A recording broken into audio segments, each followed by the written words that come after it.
In China, most deals are made at the dinner table. If you need to raise capital for your product, or if you need to raise capital for your company, the first thing that you do is you book a private room at a nice restaurant. You order the most expensive dishes on the menu, and then you start pouring the drinks. You quite literally wine and dine the potential investor. And CEO Chen, he knows the drill. I mean, he knows this song and dance like the back of his hand. The businessmen will always ask him about his personal life. They're trying to get a feel of how much CEO Chen can invest into their business. Then they're going to try and talk to him about his hobbies. They're trying to build rapport. I mean, he has sat through so many of these, he could basically finish the businessman's sentences. Our product is truly the best. It would be really hard for you to find a product out there on the market of this caliber, of this quality. I test all the products myself. Nothing gets past me. CEO Chen is smiling. He's bored out of his mind. I mean, there's absolutely nothing here that he hasn't heard before. So he decides that night he's going to excuse himself from one of these boring business investor meetings, walk to the bathroom, and on his way back, he knows that's the signal. The businessman is going to feel the anxiousness. The food's getting cold. It's about time to go home. The restaurant's going to close up. He needs to go in for the kill. When CEO Chen sits back down, the businessman leans over the table. We also give back to our community. You know, we want to make sure that we're not just taking from the locals. We want to lift the locals up. We have programs for students in small towns to get access to better education. CEO Chen nods. I mean, this is so expected these days. What is a corporation without a mission statement? The businessman pulls out his phone. He's smiling down at his phone like a proud little dad. And this is the final sell. Here's one of our students. Do you want to see? So this one in this video, she's getting surprised. Yeah, we're going to surprise her with the scholarship. And where is this girl from? The businessman doesn't even look up from his phone. He's still watching the video. He just says, elementary school. Elementary school? Yeah, 5th grader. The businessman swipes on his phone, and this one, he's pointing aggressively at his screen. This one, I've been eating her since she was 11. In every single one of these videos, the businessman showed CEO Chen there was an elementary schooler, a middle schooler, in a hotel room being essayed by an old middle-aged man. The businessman would point at his screen and say, "Look at how grateful these kids look." 这个水上是哪里的？小学的。小学生啊？对，5年级的。小学5年级，那他们主要是。We would like to thank today's sponsors who have made it possible for Rotten Mango to support NAMI Network, which combats human trafficking by creating pathways to safe employment and by empowering women and girls to break cycles of exploitation. They have an impressive international reach and a heavy presence in Asian countries. They provide life-changing opportunities for survivors of trafficking. This episode's partnerships have also made it possible to support Rotten Mango's growing team of dedicated researchers and translators from all over the world. And we would like to thank you guys, our listeners, for your continued support as we work on our mission to be worthy advocates of these causes. As always, full show notes are available at rottenmangopodcast.com. We did have our wonderful Mandarin speaking researchers help with the gathering of data for this case, but like we say in all cases, any and all, especially the international ones, if there is anything lost in translation, miscommunicated, or any additional information that you would like us to know, please let us know down in the comments. And a few quick episode notes. With the exception of 3 people in today's story, everybody else's identities have been protected and news sources have referred to them with pseudonyms. That is exactly what we will be doing as well. Another quick disclaimer is there is heavy discussion involving essay of a very vulnerable group of underage victims. If that is something that's going to bring you to a very dark place, please rest, take care of yourself, and we will see you in the next one. And with that being said, let's get started. Chris's parents would never say it to Chris's face, because that's their son. But they both felt it. I mean, he was kind of in this downward spiral. I mean, they had never witnessed it before, so they can't even reference a previous incident, but it's like he was going faster and faster, deeper down into this dark hole, like a little racetrack where it just spirals shorter and shorter near the end. I mean, the spirals get twistier and shorter and the turns are sharper, and you need to go slower so that you can be safe in one of those like winding parking lots. But instead, their son Chris is stepping harder on the gas pedal. He's going 100 miles per hour and there's nothing they can do about it, and they don't even know why. They don't even know where he's trying to go. What's happening to him? They keep visiting him in his room. Honey, please, you cannot just stay in your room all day. You have to go to work. They try to open up the curtains, bring some light in, but Chris doesn't even look up from his computer. He's in a trance. It's like he's looking for something on the internet, but they don't know what, they don't know why, and they don't know why it can't wait until after work. Chris's manager has been calling all morning. You cannot keep calling out like this, Chris. This is unlike you, and if you keep doing this, there's just no way I can keep working with you. Chris does not care. He's on his computer, and when he's not on his computer, he's on his phone and he's scrolling and he's like vigorously typing something. Who is he talking to? We don't even know. His parents don't know. And then one day, it happened. What Chris was looking for, he found it. He had spent months looking for this, and it came in the form of a text message. Ding! A video file was sent. Ding! Another video file was sent. Ding! Another one. The file names were just one word, names of women. The first video was titled, File Name May. Chris is in his bedroom and he's looking at these messages come in and his finger is hovering over the downloading symbol. I mean, his eyes, they finally seem alert. It seems like this is the first time that he's been alive in months. This is the Chris that everybody used to know. He's waiting for this file to open and he's swallowing. Everything he had done had been leading up to this very moment. Downloaded. He clicks the file May and his screen goes black, and in an instant, the phone comes back alive. He squints his eyes and there on the screen is a really weird hotel room. There's not enough lights, but it's almost like a motel room. There's this shabby bed that's pushed up against the wall, and the comforter looks like there's probably stains on it. It's not a luxurious stay. There's a middle-aged balding man in frame. He's wearing nothing but his eyeglasses, completely naked. He's fixing the camera that's pointed towards the bed, and then he turns around and you can see on the bed is this mass of bunched up cream-colored blankets, like a lump in the blanket. Chris exits the video and clicks on another video. Very similar setup. The same man, the same glasses, the same nudity, the same lump in the back. The videos all ranged between 20 minutes to over an hour long, and each of them depicted a very real, very brutal essay. And the victims were 12 years old. There are over 1 billion websites on the internet. Okay, add in like another 30,000 websites on the dark web. That's a lot of websites. And usually those two feel very separate. Like you don't go to the dark web, you don't download Tor just so you can browse around on Reddit. You go there because you're looking for something. Maybe you're looking for someone.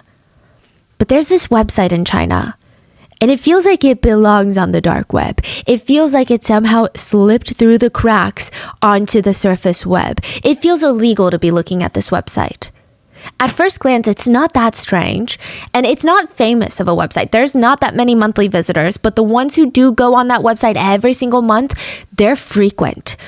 And they're usually very important people, businessmen, investors, donors, fathers, police officers. They go to this website to check if their favorite company has new product up. And on the website, there are pictures of the products neatly organized in rows. Picture after picture of girls. It looks like a yearbook. It looks like a yearbook with their names underneath it, but also listed are the cities that they live in, which school they go to, and a number, a price tag attached to each of their names. And at the very bottom of the website are the words, "Kill 2 birds with 1 stone." What does that even mean?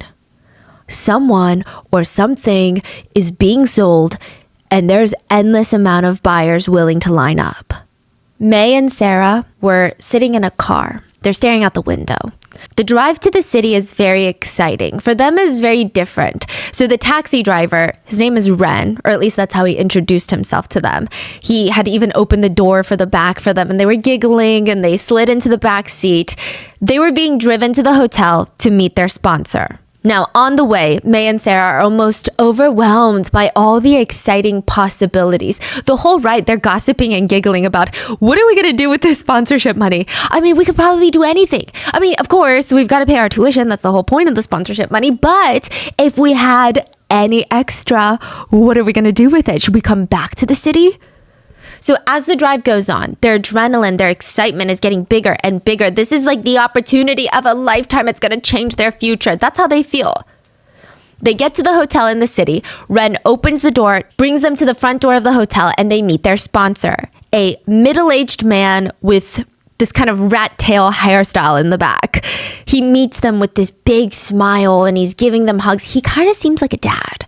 He seems very kind, fatherly. Like if you were to get into trouble, he would try and save you. But Sarah and May, I mean, they're distracted. They want to soak in their environment. They just want to be here. They all walk into the hotel together, all four of them. They check in with the receptionist, and the two girls are kind of standing behind the men. And they can't help but notice that the receptionist keeps staring at them. And May keeps fixing her hair and her clothes. Like, what's wrong with this? Like, is there something on my face? The men grab their keys from the receptionist and they start heading up to their hotel rooms. May's holding Sarah's hand, and the two of them, they're thinking silently, okay, I wonder what the setup's gonna be. So if May and Sarah are sharing a room, is May gonna sleep on the left side of the bed or the right side? Maybe there's gonna be two beds in that room. They get to the end of the hallway and one of the men grabs May and says, this is our room, and practically throws her into the room and slams the door shut. The same thing happens to Sarah. Before either of them can scream, say anything, or protest, they're in their rooms with a strange middle-aged man. The room is terrifying looking. It's dimly lit. The window is next to the bed. The man instructs May to sit on the bed, and she's hugging her knees up against her chest, and she feels like prey. Like this predator is just walking around the room. He's so busy. He goes to the corner of the room and he's setting up this tripod. He's fixing his hair. There's so much happening, and she doesn't know what to do. She can't scream. She's terrified. She doesn't know if she runs down, what happens next. She doesn't even know what this man is planning. With every step closer to the bed, her eyes start to fill with tears. And right when he gets up in front of her face, he makes a quick glance to the corner, and May glances over, and there's a camera set up on that tripod pointed directly at the bed. The man makes sure that it's recording, that the red blinking light is on, and he starts undoing his zipper. He says, good, it's set up. Now let's play. May's sponsor would essay her that day. The man forced May onto the bed in front of the camera and carried out his meticulously executed plan, all with a big smile on his face. I mean, this was all planned. May's age, innocence, vulnerability, this is exactly what he was looking for. To him, this was top tier. People would pay premium for someone like her. And at that moment, all of May's dreams of sponsorship money or even a future, gone. Nothing's going to be the same after this. May would later realize that the red stains on the yellow comforter were her blood. This was her first time, and she did not even understand the concept of what had just happened to her. In the hotel room next door, Sarah experienced the same exact traumatic and horrific pain, and May is laying there scared, afraid to move a muscle. She's like frozen in fear. But when the man was finished, he got up, starts rummaging through his pants pocket on the ground, opens up his wallet, counts out $113, and throws it onto the bed. And then he takes out his own pocketbook to write down all of his expenses, like a little receipt catalog. And he smirks as he writes, amount $113 for charity funding. There's no exact number on how many pedophiles are hiding around us. I tried to look into it. There's estimates that say that they make up between 1 to 5% of our population. I mean, it doesn't sound small considering who these people are, but it sounds small in the grand scheme of numbers, right? But let me put it into perspective. That is anywhere between 78.8 million people to 394.5 million people who could be classified as pedophiles. One netizen comment reads, former foster care worker here, I can confirm that the percentage of child molesters an average person interacts with in a day would stun most people. I mean, they just, like the amount that you see on the street, that you've met in your life, that you work with, that you hang out with, you wouldn't even know. They look like the person in line at the grocery store. It doesn't matter their age or social standing. There is nothing that lets you know who they are. And what's crazy is that they actually have a community. I am 1,000% certain that I have made it to various different watch lists. Even during the research of this, we came across websites that were catered towards these pedophiles. I felt like I was doing something illegal by being on these websites. And they're not catering to pedophiles in the way that you're thinking, but in the sense that these websites claim they provide support for those who do not physically harm minors. They just want to. They just have the attraction. They just have the thoughts, but they don't physically go and harm people because they don't want to hurt anybody. Listen, I don't know, okay? A New York Times opinion piece reads, a pedophile should be held responsible for his conduct, but not for the underlying attraction. They and other pedophile advocacy organizations, that's a real thing, pedophile advocacy organizations. Wow. Yeah. They argue that there are differences between pedophiles and predators. They're saying a pedophile is someone who just has that attraction but has not offended. A predator has the attraction and has offended. Now they argue that brain scans between pedophiles who have offended and harmed children and those who have not and are fighting the want to, I guess, they're different. A former teacher and, quote, Christian father of 3 stated that they will be, quote, coming out as a pedophile. They came out? Yeah, his name, face, everything out there. He's an advocate for destigmatizing pedophilia. He stated, in the 50s, every male I knew was sexually attracted to children. Little girls. I talked to dozens, hundreds of people who had the same experience as I did. I don't know if it was everywhere, but in those days, it sure seemed like it. It seemed very normal. A lot of his argument relies on the idea that as a society, we stigmatize this, quote, disorder, and people with these thoughts will not seek help. And therefore, if they are not seeking help, they will have higher risk of offending and creating victims. One psychologist stated, we can protect our children by giving pedophiles the chance to seek help, to give them the chance to go see a therapist. It's very important that we don't stigmatize people for their sexuality. However, in the same article, even she admits that she would never want these people to be around her future children.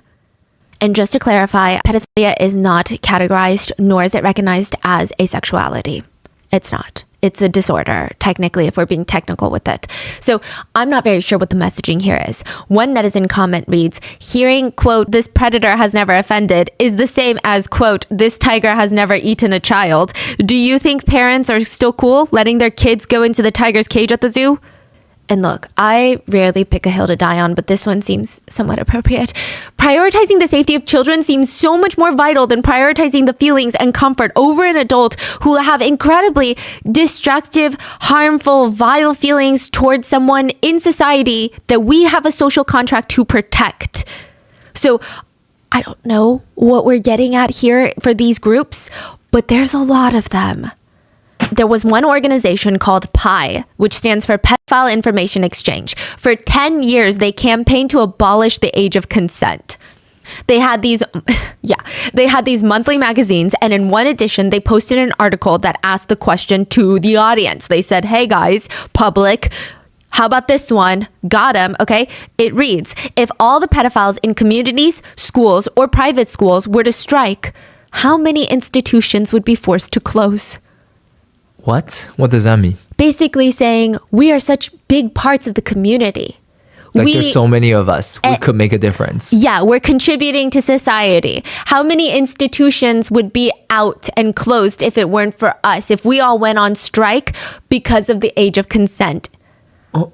And the way that they said communities, schools, private schools. So it's very clear what types of occupations a lot of these people are choosing. And I'm not saying that everyone with this occupation, obviously, please, let's use critical thinking skills. That's not what I'm saying. But you get it. These people seek out these occupations for very heinous reasons. There's even symbols that will, if you see this symbol, Please be alarmed. There are symbols that pedophiles will use to find each other out in the wild. The FBI released a list of logos used by pedophiles to find each other, and one of the most famous ones being a blue spiral triangle. So if you were to start with a dot on the page and then draw out a triangle and then another triangle outside of it without lifting your pen off the paper, that's what this looks like. But it has to be blue and it has to be a triangle. That means boy lover. That is an adult that is interested in boys. But there's two versions of this. If you draw that same triangle spiral in a very shaky manner, almost as if you're drawing it with your non-dominant hand, that means that you seek very young boys because it looks like the scribbling and doodles of a young boy.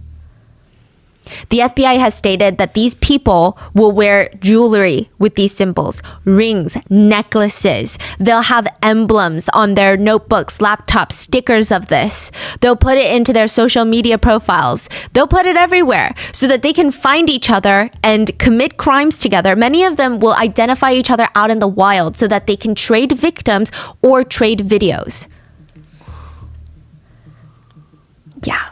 And to make matters more concerning, according to various studies, there is no evidence that pedophilia can be cured, but the evidence all points to suggest that they're all around us.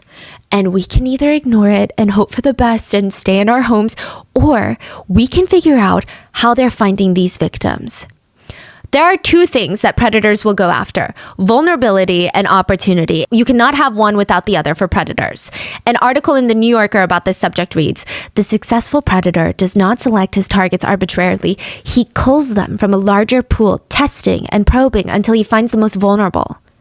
And in China, the most vulnerable are in the rice fields. I mean, technically, the most vulnerable are the ones in the mountains, the children's that are in the mountains. It's such a problem that there's actually a term for them. They're called left behind children. So what happens is in these small rural towns, parents will give birth to their children and they'll realize that they don't have enough money to put food on the table. So they leave the small town, go to the neighboring city, and they work all day. They work the day shift, they work the night shift, they sleep in dorms, and then they wake up and do it all over again. They never see their kids. They might see their kids once a year. All they do is send money back to the small town so that their kid can survive. Now, this kid is usually left to be raised by another kid, their older sibling, who's still not an adult, or maybe a grandparent. Either way, there's not a lot of supervision. There's not a lot of money. It's a huge vulnerable population.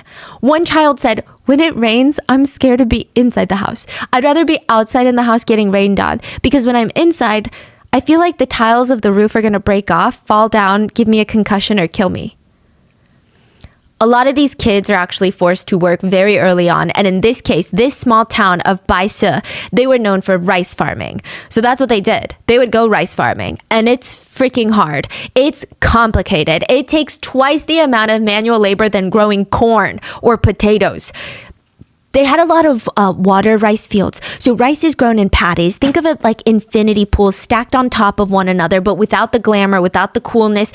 It's shallow and it's very humid. There's a lot of bugs. There's a lot going on. There's chemicals and they're massive. You probably won't drown in any of these rice paddies unless you're drunk or someone wants you dead or you're a kid, because technically kids drown in like 2 inches of water if they're not careful. Oh, and my husband was telling me about this in China, that some of these rice paddies, because water is a breeding ground for bugs and bacteria, there's just no way around it. It's just really hard to regulate. He said that sometimes, and this is not all, depending on where you're going and how it's taken care of, sometimes you'll walk through the rice paddies, lift your leg up, and there will be leeches stuck to your leg. Yeah, it's a common type of bugs in I mean, water. don't freak out. Your rice is clean by the time it hits the supermarkets, but that's just the process. It's not a pretty process. Now, once the predators find a place of vulnerability, a place with a bunch of holes that they can poke into, they wait for the perfect opportunity. Because remember, like we said, they like to find opportunities as teachers, as religious leaders, people of authority that deal with children. And again, critical thinking, not saying those occupations are inherently bad people. There's so many amazing people, just saying they look for those occupations. This is the type of area where children rarely get to even eat vegetables. A single vegetable is like 2 pennies and they can't even afford that. Their daily meals are just rice. So these kids, they come home from the rice fields, they eat a singular bowl of rice and that's it. That's their life. So naturally, there is an opportunity for better living. Send these kids to school. Set up a charity to help these kids from this small rural town go to school. Because in these towns, you don't even get access to a free elementary school or middle school or high school. You got to pay. You got to find money so that you can travel there.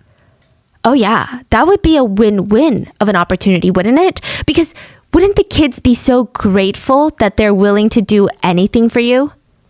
That they get the chance to escape the mountains? And the angel of the mountains was their ticket out. The angel of the mountains was a man in BISA named Wang. Wang created the BISA Charity Foundation. He is a fascinating character. He is one of the hardest art schools in China to get into is the China Academy of Arts. They've got an acceptance rate of 2%. Wang was going to go there. He got in, got his acceptance letter, and that was the easy part. The hard part was the tuition.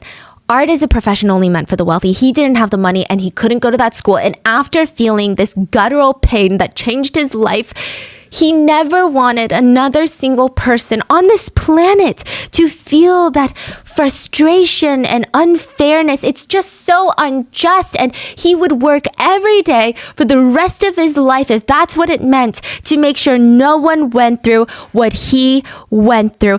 And cut. That is his pitch for every single interview he does as the angel of the mountains, the founder of the BISA Charity Foundation that helps students get to school. They called him the Apollo on Earth sometimes. He had so many Apollo? Yeah, Apollo, the Greek god of healing, truth, poetry, art, music. The angel of the mountains would sit there and do these interviews with this wooden shack in the back. And he would talk about how he loves uplifting his small community. He would sit there and he'd say, I just remember I was teaching for a school a few years ago, art, of course, and I came to school one winter. I mean, the wind was going to shake the whole building down. And I'm just looking at these kids, like these poor kids. They can't even draw. Their hands are shaking from the cold. They can't even focus in class. There's no light in the classrooms because there's no electricity. The windows are so small and dingy. We can't see what we're drawing. On the roof leaks, so every time it rains inside the classroom onto the paintings that we're doing. I mean, I just kept thinking to myself, how is this possible? I gotta do something about it. If I don't do something about it, no one's gonna do something about it. So at first I went to the local community and I said, hey, can you please help out? And they're like, we don't have money. If they don't have money, we don't have money. Those are our kids. So then I reached out to big corporations. And I'm pouring my heart out to them in these letters. I'm reaching out to like the top 500 companies in the nation. And I'm saying, save these kids. We got to save. This is the future of our nation, are these kids. They have to walk hours in the cold in nothing but little patched up clothes that barely cover their skin. I mean, when it rains and it's winter time, their clothes turn into a sheet of ice on top of their bodies. That's just the winter. During the summer, they don't even shower. The school is on top of a hill. And when it rains during the summer, it's a mudslide. He'll just look out his window and the kid's gone with the mud. Anyway, nobody was helping. So Wang was going to help them himself. And his business model was quite simple. He would create a website, a charitable foundation website that would show off pictures of the children as young as elementary school to as old as high school. You would see pictures of them, little blurbs about what they wanted to study and how much it would cost to sponsor them. 帮助学生大概有4000多人，总的捐助额现在是727万。 From there, the angel of the mountain, Wang, would split the donors into 2 categories, pure versus conditional. Pure donors would donate out of the pure goodness of their hearts and expect nothing in return. Maybe a tax write-off sheet. The conditional donors would donate, but they saw themselves more as buyers. There are 3 ways that you can sponsor children on the conditional side. The first is just through purchasing the product. Donate a smaller amount and you will get a collection of videos to choose from. The file names are always the girls' names and you can match them up to the website to get more information about them if you're interested in what you see in the video. Then you head to the next tier of donorship. The second tier is creating product yourself or interacting with product. And I say it product because that is how they operate their business. For an unspecified, ever-changing, depending on Wang's feelings, you can purchase a product for the night. You have the choice to create your own videos with the product as well. The third is called a loan. This is the highest tier of donation. You can loan out a product for a long period of time. Winter and summer breaks, when school is out, if you are a big donor, you can request to have a student intern with you in your home 24/7 for the entire break. That is the highest tier of donorship. Now, the reason that I can't give you exact pricing is because Wang would change his pricing for different, quote, types of products. The three biggest factors to the product's price, quote, product's price, and again, guys, I keep saying product because that is how he is operating this business, not because I think humans are products. I hope you guys understand that. The three biggest factors that would change the price for the product is if this is their first sponsorship or not. In text messages, they refer to it as pure or not. If this is their very first time ever or not. If it is, the price goes up. The second is age. The younger, the higher the price. What age are they looking for, you ask? There's a text message between a donor to Wang that read, "Now these girls are too grown up. Let's not play with them anymore. Let's find better ones." Wang himself once stated, "Some elementary school kids are considered too old." And third is aesthetic. If someone is pretty, that will also change the asking price as well. If they are pure, it starts at around $1,418. If they are not, pure, by the way, if they are not, then it's closer to $422. If they are older or not as aesthetically pleasing and not, quote, pure, Wang would charge $282 for a night. There are two ways that Wang would recruit students to be featured on his charity website, and most of them had no idea. They think that they're getting tuition. They think they have a chance at tuition. If someone goes onto the website and likes them, they think they can go to school. The first way is that Wang would go and ask all the local teachers, "Hey, give us a list of students that can't afford next year's tuition. Send us pictures and a brief little bio about their lives." And if chosen, they're going to be featured on the website for sponsors to choose from, to see who they want to support. Side note, there are actually a lot of questions on whether or not these teachers knew what was going on. Some students remember a female teacher giggling about how Wang was her friend and how he's a very perverted. The teacher said that? Yeah. So that's my friend, but he's perverted. Yeah.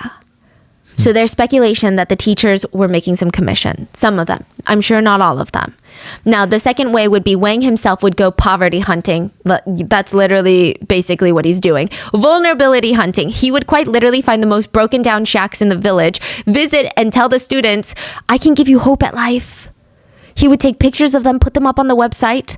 Jenny ends up being on the website. She's one of the girls on there. And she feels genuinely excited when this opportunity approaches her because she's like, for the first time ever, I mean, it almost feels illegal to be hopeful. That's how she feels. And on top of that, a donor had chosen her to be the student that they wanted to sponsor. Jenny didn't even know how the money was going to get to her because she had to pay the tuition soon. So she reached out to Wang and said, "I saw that someone donated to me and picked me on the website. Like, thank you so much, first of all. And did he wire the money to you? If you need a service fee for it, it's okay. I can just take a small portion of it. You're so hardworking, Mr. Wang. I understand." So there had been a rumor, a very well-known rumor, in fact, amongst all the kids that even though all over this website, all over in Angel of the Mountains interviews, Wang states that he gives 100% of the donation to the students. The kids knew that wasn't true. They're like, no, Wang almost never gives you any money, and if he does, it's never the tuition money. So she's like, "Oh, well, I heard about the rumors, so I just want him to know I feel comfortable just getting a small, any amount is fine for me." That's how Jenny is responding. And his response is, "What do you understand? You're very hardworking. I know it's not easy for you either. I just take money for website operation." He's so blunt with the way he talks about how he's scamming people. Jenny knows that she's entitled to 100% of the donation, but even when she tries to be considerate, he almost gaslights her like, are you kidding? Of course I'm taking some of your money. But she's like, that's okay. This is my lifeline though. There's nothing I can do about it. I just need a little bit of money. Jenny gets a small portion of her tuition that week, and now Wang wants his money's worth. He asks Jenny if she wanted an opportunity to earn more money. He sends over a picture of a man in a white shirt. And he texts, are you willing to spend summer and winter breaks with him as his lover? The man's going to give you $4,224 a year. Jenny doesn't want to do it. I mean, in what world would you want to do that? But also, that's a lot of money that could change her life. Also, her future kids' lives. I mean, I know to some of us it's a lot of money, but it might not be generational change of circumstances level of money. But to Jenny, it was. This could change the future of her family's bloodline. But again, the idea of it, she wants to throw up. She wants to gag. Jenny asks Wang very nicely, can I think about it after college? I just want to focus on my studies. And then after college, I can do that when I'm older since he's old.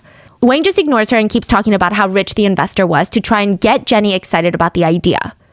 But it did the exact opposite. So one day they're sitting there and Wang's like, do you know how rich that guy is, Jenny? You don't know, do you? Jenny sits there quietly. He's so rich, he lost $250,000 in a single day from the stock market. Not even fazed. Nothing. That's a drop in his bucket for him. Jenny stared at her feet. And she realized what that meant. This was a businessman who thought $250,000 meant nothing to him. And yet to that same man, Jenny, a human being, was only worth $4,200. She said in that moment she felt so utterly insignificant in this world. She realized she could never take this deal. She couldn't. She asked Wang, does he like us kids though? Wang responded, kids are a hobby for rich people. How old is Jenny? Like 13. Another student from Jenny's school had experienced the same thing, but she had been essayed by Wang. She remembers afterwards, Wang didn't even have the decency to drive her home. Not that he's anywhere near a decent guy, but he dropped her off at a train station, handed her a box of pills, birth control, pushed them into her tiny little hands, and when she got home from school the next day, she waited until the rest of her family went to sleep, went under her blanket, reached for the flashlight that she kept by her bed, clicked it on, and tried to read the instructions on the back of the birth control. She was 12. So if you're a reporter going undercover, there's a few rules that you need to follow. 1, know your purpose. 2, assess the risk. 3, choose your cover and stick with it. 4, gather evidence. 5, protect yourself and others. 6, report responsibly. Chris broke every single one of these rules. This is the guy from the beginning of the story whose parents saw him spiraling. He broke every single one of these rules. He's not assessing the risk by showing up at the school, taking a tour, hoping that he could save a few kids. He's just trying to get in. He's trying to infiltrate this trafficking ring. He's putting his own life in danger. His gathering of the evidence, all those CP videos that are now on his phone, it's reckless at best. And now Chris is hanging out with Wang, quote, touring schools, checking out the product, aka. Now the plan for Chris was to get away from Wang, try and talk to some of the students, find out a way to contact them, build a report with these students' testimonies, and then go from there. So Chris is a good guy? Yes. Once he gets those videos in, Chris takes a 3-day train ride to the person who sent it to him, Wang. He's like, I want a taste of my own product. I want to purchase product from you. I liked the videos. I liked what I saw. Let's see if I can get a product in person. So he goes to BISA to visit with Wang and to go to schools, tour villages to see what the product is looking like in person. Chris just keeps trying to get a second alone with a single child, or at least he's trying to look into some of their eyes and somehow communicate like, hey, I'm one of the good ones, like I'm here to save you, but it's not working. He spoke with close to 80 kids, all under Wang's close eye. He got nothing. Nothing was done from that trip, and it's driving Chris crazy. He's spiraling even more. He's not going to work. This is all he's focusing on, is trying to take down this trafficking ring. He doesn't know how. When Chris gets back home, he tries to match the file names of the CP videos that he got with the girls' names on the website. He reaches out to them directly, tracks down their WeChats, reaches out to them directly, and the first one that's willing to talk to them is May. May starts telling Chris her story. She said, yeah, No one in this world hates Wang as much as I do. He ruined my entire life. It all started when she was in elementary school. It had been years. Wang got her pregnant recently in middle school. She didn't even know what being pregnant was or what it was supposed to feel like. Her grades just started slipping. She wasn't feeling good, and eventually she had to drop out of school because her stomach started to show. You know, it's funny, isn't it? Because in this evil, sick, twisted way, everything that she worked so hard for, to be in school, the reason she even knew of Wang was to get tuition to go to school. Without this, there was no way she could have an education. Her parents made $14 a month. She had 2 younger siblings. And then she had to drop out because he essayed her and got her pregnant. Like, all those years of enduring Wang's twisted requests, demands, assaults to receive tuition was for nothing. Wang essayed her, filmed it, then blackmailed her into filming more essays with him. I mean, otherwise he said he's going to spread that video everywhere on the internet, and then from those assaults, May became pregnant. May told her aunt and she ended up getting a termination, but Wang was untouchable. May tried to scare him with the evidence that she was pregnant with his child, but he just threatened her, "You tell anyone, I'm going to spread your videos everywhere on the internet. You'll never be able to look someone in the eye ever again." May said, "Wang himself told me that he showed my videos to a ton of men out there. I really want to kill him. I really, really want to kill him." But again, what can she do? Wang went on to threaten the safety of May's family. He would allude to the fact that he wanted her little sister next. But if she doesn't want her little sister to go through the same thing as she did, the only way he would be willing to not look at her little sister is if she brought him virgins. May sent over a voice note to Chris to prove that Wang was talking to her about how he needs pure girls to sell to investors who donate money. He offered May a finder's fee of $1,400 for every pure girl that she found for him. So we can only imagine how much he's selling these girls for. May told Chris that in a sick, weird way, the Angel of the Mountains, and maybe because this is his nickname, he would even take 12-year-old girls into the mountains, the literal mountains in BISA, and film essay videos in the woods. Have you thought about suing him? No. We're afraid. I mean, he has our videos. He's going to spread them. I feel helpless. This whole town is in the palm of his hand. Talking to May, Chris discovered that together they had over 27,000 pieces of evidence, including photos and videos, chat records, audio records, victim statements. Chris gathered that there were at least 30 to 40 victims. And after talking to May, Chris felt compelled to help. Like he had to do something about this. He's the adult, May's still a kid. But he has videos of CP on his devices. Technically, he offered to purchase CP. Have you heard of the Trojan horse defense? In the UK, there was a man that came home and his 7-year-old daughter ran upstairs and she's like, "Daddy, there's something on the family computer and it's not very nice." He's confused. He goes downstairs to the computers to investigate and he sees that the family computer looks possessed. It's like glitching, it's turning on and off, it's popping up new browsers, Googling things without anyone touching the mouse or even being in the vicinity of the computer. But probably the most alarming part, every time the browser would start up, the landing page would be a CP website on the dark web. Wow. The dad called the computer manufacturer, reset his computer, and things kind of went back to normal. I mean, it would still glitch, but it wasn't CP. A few weeks later, there's a knock at the door. Police storm the place, seize the family computer, arrest the dad. They found 172 images of CP on his computer. The dad was facing 10 years in prison. And as much as all the people around this man's life wanted to believe him, it's kind of like, I mean, if you found out that someone in your life was busted for CP, I think it would be very hard to believe their frantic calls of, "You have to believe me, someone hacked me. You have to believe me, I don't know what's going on. I would never do something like this. I have a young daughter." Is this a real case? Yes, it's a real case.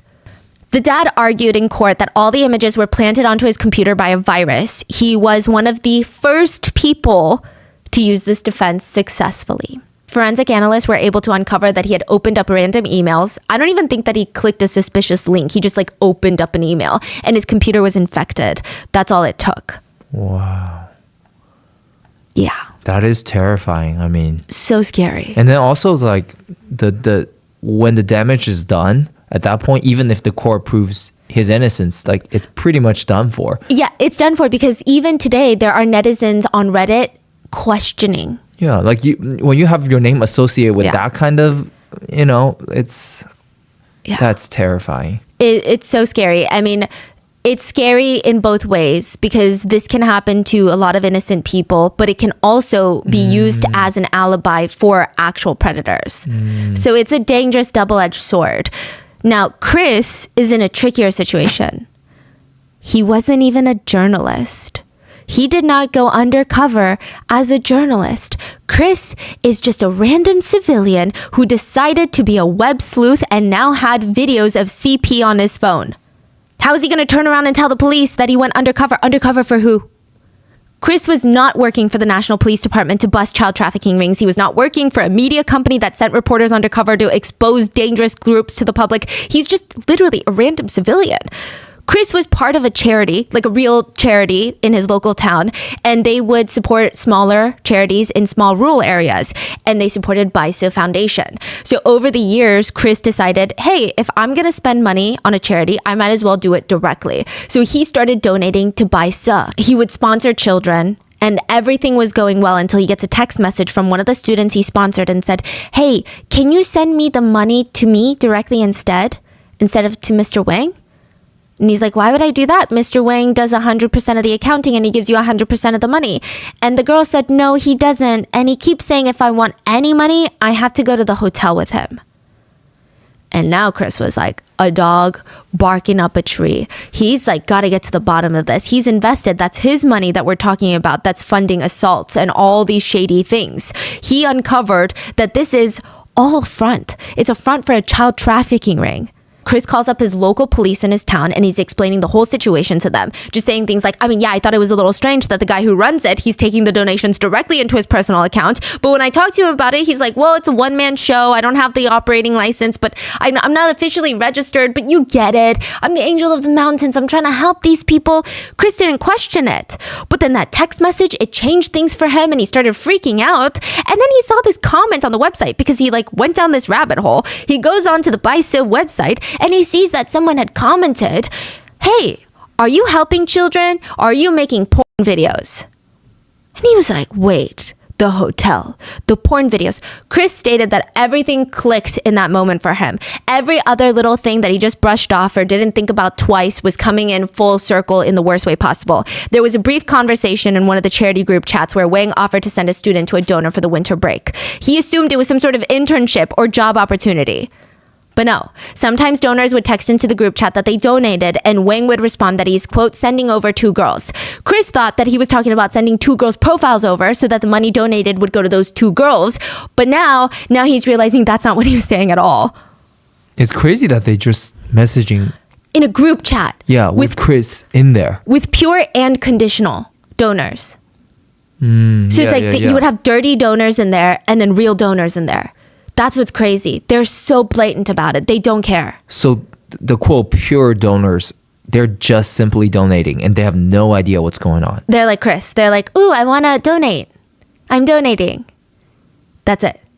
They don't know what's going on. They don't know that this is shady. They feel good that they're helping a smaller foundation. So they're just that ballsy. They're just messaging in front of everyone. They don't care. Wow. So Chris creates a new social media profile, calls himself Harry. Harry is the business owner in the aquatics industry, and all Wang needed to know was that Harry was rich. Yeah, Harry is fake rich. Chris is not rich. He's losing his job for this, okay? And then using his fake persona, Harry spends 2 months trying to win over one of the highest donors in the charity, a businessman named Mr. Zhang. And after bonding with him, Mr. Zhang recommends Harry to Wang. And that's when the CP videos were sent. Wang even texted him, what are you looking for? We've got it all. Elementary, middle, high school, college. I can get you anything. Then he starts getting those CP videos. And with each video, Wang told Chris whether or not the girl was, quote, pure or not, or whether this was, quote, breaking the purity in the video. And at the end, Wang tells Chris/Harry, if you send over money, I will introduce these girls to you. So Chris is explaining all of this to the police, and he's like, that's how I ended up taking a tour of the town, going to the school, talking to one of the victims, like, please, you have to believe me. I never wanted these videos to begin with. And the police on the other line, listening to all of this, they pause for a moment. Wait, you said this happened in BISA? Oh, then, buddy, you gotta call them. They hang up. It is an alarming reaction, to say the least. But Chris is like, okay, that was really weird, but I'm going to call BISA. So he calls the right jurisdiction, and the second police officer is not any nicer. They just keep interrupting him in the middle of the story. You said you have videos? Then you need to bring it into the station. No, I can't take it over the phone call. No, you're not grasping the severity. People are getting hurt right now. Beep. They hung up on Chris. Soon after, Chris receives a text message from Wang. You want to die? You ever come to BISA with evidence, you'll never go back home. They found out somehow? So May said that Wang runs the area. Potentially the cops. Yeah. Wow. And, Chris is shaking. He doesn't know what to do. He tells May to be careful, and she tells Chris, this is expected. This is his world over here in BISA. This village, it's his. He runs it. So Chris thinks, okay, the police are disgusting pigs. I'm going to go over them. I'm going to go straight to the media. He starts reaching out to local media companies to cover his story. He stated that he would turn over all the evidence, but nobody reached back out. Nobody wants to do anything about it. The police won't listen. They're probably in on it or protecting Wang. The media won't even email him back. The victims are too scared to go to the public. I mean, no one blames them for that, but there's no way to stop this trafficking ring. He felt like a broken man. And I'm sure it would have been easier for Chris to live the rest of his life not knowing about something like this and still thinking that people are out there and they're good people. But now that he knows, he tries to stop the devil and the devil wins. Chris has nothing to show for everything that he tried to do. So July 20th, 2014, Chris deletes all the evidence on his phone and he tells May, I'm sorry. And she responds, it's okay. I understand. You tried to help. Wang was still free to shop for more donors. More victims were being created, and Chris could do nothing. August 13th, 2015, about a year later, Wang is at home. The TV is on in the background. He's distracted when something perks his ears up, and he's like, what the hell? It feels like a Black Mirror episode. He hears his voice coming out of the TV. A news network. He walks over to the TV thinking it's another rerun of one of his amazing Angel of the Mountains interviews, but the words coming out of his mouth, it doesn't make sense how the TV is playing this. He's saying, this one was only 12 at the time when I ate her. She only has her grandma to take care of her. Oh, this student, she's so hardworking. She helped me run the charity foundation for a little bit because she wanted to earn more money, Oh, the lighting on this one's not good, but this was her first time. Sometimes I'll even eat the girls before I give them to the investors because I just want to make sure that they're going to perform well, BISA Foundation, a charity focused on providing student aid to underprivileged children, was being exposed for a child sex trafficking ring. On TV? On TV. But there's no actions taken? There's about to be. So exactly a year ago, when Chris decided to give up, he deleted all the CP videos off after the police did nothing. The media companies didn't reach back. He deleted everything off of his phone. And he got a phone call right after. Hello? Hi, I'm a reporter with the Guangxi Radio and Television Network. I want to help you. The reporter is CEO Chen. He's the one from the dinner. And because they didn't have enough evidence, for a year, they spent gathering evidence, and CEO Chen went in with secret cameras and caught all of Wang's dirty business on film. Wow. So another one went undercover. Yes. They released all the footage in a documentary exposing BISA and Wang. And I really wish that this could be a very clean-cut ending to the episode, but it's not. It took almost 10 days for the police to arrest Wang. Everyone was terrified for their safety. Right after the show aired, May received a text message from Wang demanding to know she was the one that went to the media with the story. He threatened to find her. She said she had nowhere else to go. She can't afford to stay anywhere else. Nobody's willing to take her in, so she had to go up into the mountains, find a quiet spot, and sleep there. Wow. Wang was finally investigated by the police. There was evidence that Wang tried to delete all the CP off his devices, but they were able to recover many of the files. About 40 videos of CP in his computer, all named after the victims. Many of the victims did not want to go to court. And I mean, yeah, that makes sense. The police already had a ton of evidence. I mean, just so much evidence. Why make the victims go through another round of trauma in a small town? Being a victim and coming forward to protect others and stand for justice is not, for some reason, seen as a heroic thing in some towns. Not just in China, but like everywhere, even in the US. It's almost seen as a way to like shame your family name. Or did you ask for it? Or well, you were receiving money in return. May said after everyone found out that she was a victim, her uncle came up to her and said, leave and go as far as you can. You're a disgrace to our family name. She felt like she was losing the family's face. When other victims saw what happened to May, none of them wanted to come forward. The police weren't even treating the investigation sensitively. When they were investigating victims' stories, not the victims, but they're like trying to get stories, they would keep going to the victim's place of school or work if they were grown up to talk about what happened to them. So all their coworkers would find out and their lives would be ruined again and they'd have to start over. Sometimes male police officers would barge into the victims' homes to ask random questions about clarification for their statements. One of Wang's favorite statements was, "Money makes the devil work for you." This was a crime that hurt a lot of girls. If a family in a small rural town in China has 5 kids and they only have enough money to send one kid to school, because there's not schools on every corner. It's an absolute journey for a lot of these kids. There are some children in these rural areas that have to tightrope 30 feet above a flowing river, then walk 7 miles through a forest just to get to school. And this is not an exaggeration.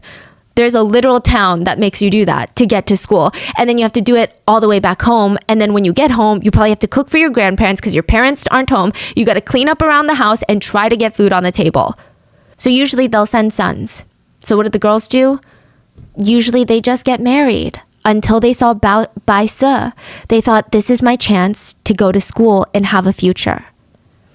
A lot of the male students listed on the website, because they can't just have a charity for girls, or at least Wang didn't want to because maybe it's suspicious. All the male students, they got their tuition in full because they weren't interested in the male students. Side note, Wang is married, by the way. This is the husband. Thankfully, he has no children, but he's married. And the wife was accidentally sent CP by Wang. Like he was trying to send it to somebody else and sent it to his wife by accident. Yeah, a lot to unpack, a lot to say. But later, after the trial, after the arrest, she was asked about it. And she just responded to a victim's family, essentially. "I'm rich and I have children. Men are no longer important to me." What are you rich off of? What kind of a response is that? She's rich because the foundation made over $1 million in donations and they spent most of it. They kept most of it. They had multiple properties. They were investing in duck farms. They had a $20,000 car in a village that most people make $100 a month. So the investigation into Wang started and all the money in his bank account was frozen. But this happened around school enrollment season. The best situation here would have been for the authorities to take the funds out of the frozen bank account and give it to the children that were promised their tuitions. But they didn't. They just didn't. So all these kids, they're victims and now they can't even go to school because they have no tuition. So maybe the government could have gotten involved and paid for all their tuitions, right? But no, they just have no tuitions. And please, don't be judgmental about these kids, please. I think it's very hard to understand very specific circumstances because I think that's what caused them to react like this. A lot of students stated heartbreakingly that they would rather have had Wang back. They felt like Chris was the bad guy because they thought, yeah, we'll be assaulted, but at least we have a future. But now what? Now what? The damage is already done. This already happened. And now I can't go to school. Everything that happened has gone to nothing. And just really sit with that for a second because at first glance, it's kind of harsh to hear. It almost makes you oh, that doesn't make sense. That's not right, right? But that's how desperate they are to have an education. They're willing to do anything for a future. And this is a very sad reflection of society and not on these particular students, just to clarify. So Chris sees what's happening. He tries to get donations to send these kids to school, but nobody wants to donate with anything connected to BISA anymore. I mean, it was just really, really, really bad. Chris even got a text message one night from one of the victims that said, "You're not actually a good person." Eventually, the local government agreed to cover tuition costs for a few of the victims, but still, that means nothing. May was later interviewed and she stated, "There are some things in life that even if you escape, how long can you escape for? I have to face these things sooner or later. when the news initially broke, there were a lot of negative comments about May, and that's why she had to leave her hometown. And a lot of negative comments, crazy enough, but from netizens. And May remembers reading all these hateful, just dripping with evil comments about her. And she would think, now that I think about it, I'm kind of glad my parents don't know how to read, because at least they won't be able to know about what they're saying about us online. Sarah, May's friend from the hotel, stated, "In my family, we have 4 siblings in school, so tuition is huge. We live with my grandma, and I just thought I could just lift the burden by getting tuition and applying for BISA. That's what I did. And then after it happened, I mean, what could I do? I couldn't report it to the police. What if they don't believe me? I don't want to tell my friends about it because I'm scared that they're going to think I'm weird. I was so young at the time, and I thought Wang was so kind. I mean, so kind. Seeing us impoverished children, he would help us out. But now that I think about it, I see him really differently. I think he really is the devil."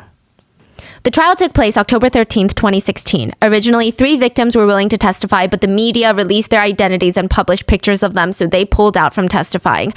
I know, it's a mess. Yeah. In the end, after impregnating minors, essaying people, running a trafficking ring, all of that, infecting victims with STDs, Wang was only sentenced to 16 years in prison. 16. The taxi driver, Ren, that went to the hotel with May and Sarah was only given 5 years in prison. And there is a netizen comment about this case that reads, "Stomp out that little cockroach. The darkness can't hide them anymore." But have you heard the truth about cockroaches? When there is one, there are thousands. None of the businessmen, investors, donors were arrested or even investigated. And that is where I leave you with this case. What are your thoughts on this whole thing? And how many of these foundations do you think are operating like this out there that we just don't know about yet? Please let me know. Please stay safe, and I will see you guys on Wednesday. Bye.